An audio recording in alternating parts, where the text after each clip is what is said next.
সর্বপ্রথম বাবা গৌরচন্দ্রিকার মধ্যে আমরা একটা পদ আস্বাদন করি।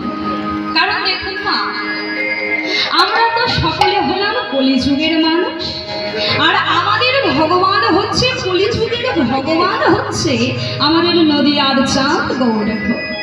তাহলে তাই যদি হয়ে থাকে, আমরা যদি কলিযুগের মানুষ হয়ে থাকি আর আমাদের কলিযুগের ভগবানও যদি গৌরহরি হয়ে থাকে, তাহলে বাবা আমাদের কর্তব্য, আমাদের দায়িত্ব যে লীলার শুরুর আগে আমরা আমাদের ভগবানের কথা একটু স্মরণ করব।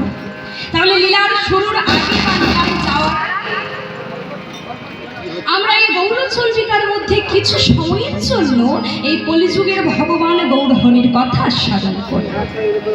তাহলে মহাজন বা পদের পদকর্তা তিনি বলে গেলেন বাবা, অখিল ভুবন ভরি হরির অংশ বাদনে বরিক্ষত চৈতন্য। অখিল ভুবন, এই অখিল ভুবন শব্দের অর্থ হচ্ছে বিশ্ব ব্রহ্মাণ্ড। তা মহাজন বললেন এই বিশ্ব ব্রহ্মাণ্ডটা ভরে উঠল কিসে? না হরির প্রেমের রস বাদ।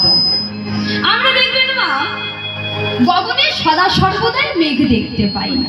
কি পাই না? হয়তো দেখবেন প্রচন্ড একদিন গরম, এবার সেখান থেকে সৃষ্টি হয়ে গেল একটা মেঘ, এবং সেই মেঘ থেকে এলো আমাদের ধরাধামে বৃষ্টি। ঠিক তদ্রূপ বাবা মহাজন বলে গেলেন, এই নদিয়ার চাঁদ গৌরাঙ্গ সুন্দর শচীর নন্দন আমার গৌরহরি এই কলিযুগের মাঝে একটা মেঘের মতো উদয় হয়েছে।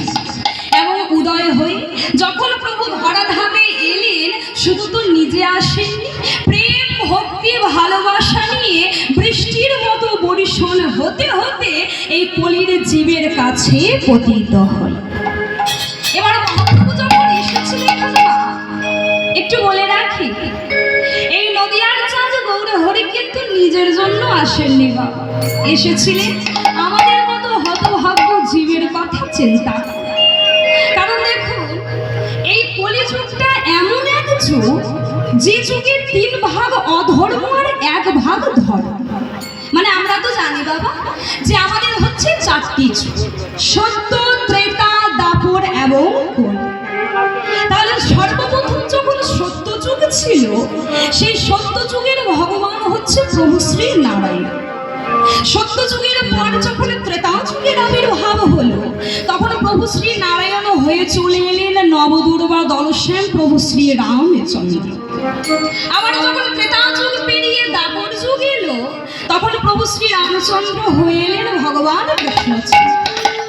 এবারে যখন দাপর যুগ কেটে গেল, দাপর যুগের পর যখন এই কলিযুগের আবির্ভাব হলো মা, তখন ভগবান শ্রীকৃষ্ণ এবং প্রেমময়ী রাধারানীর মিলিত তনু হয়ে চলে এলেন আমার নদিয়ার চাঁদ চৈতন্য মহাপ্রভু, যাকে বলা হয় আমাদের নিমাই।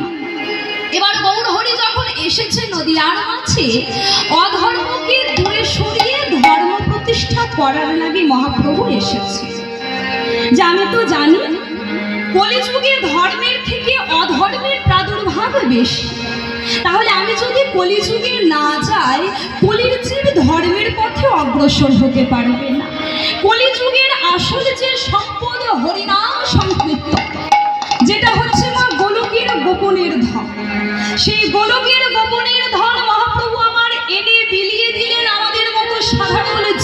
দাঁড়ে দাঁড়। আর সেই হরিনাম সংকীর্তনে বিলিয়ে দিয়ে প্রভু আমাদের মতো সাধারণ জীবকে বলেছিল, হে কলির জীব, তোমরা একবার দুবাহু তুলে নাম কর।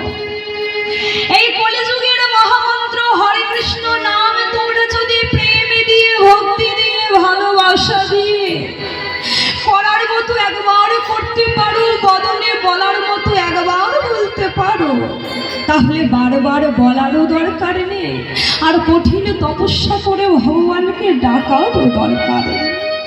শুধু ভক্তি ভরে ভালোবেসে এই মহামন্ত্র নাম তোমরা জপ করো।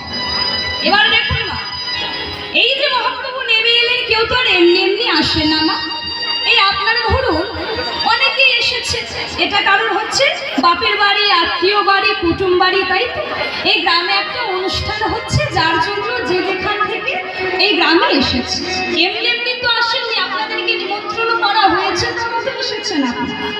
তাহলে ঠিক তদ্রূপ এই কলিযুগের গৌর হরি যে আমাদের মতো সাধারণ জীবের কাছে এসেছে বাবা, সেটা কিন্তু এমনি এমনি আসে।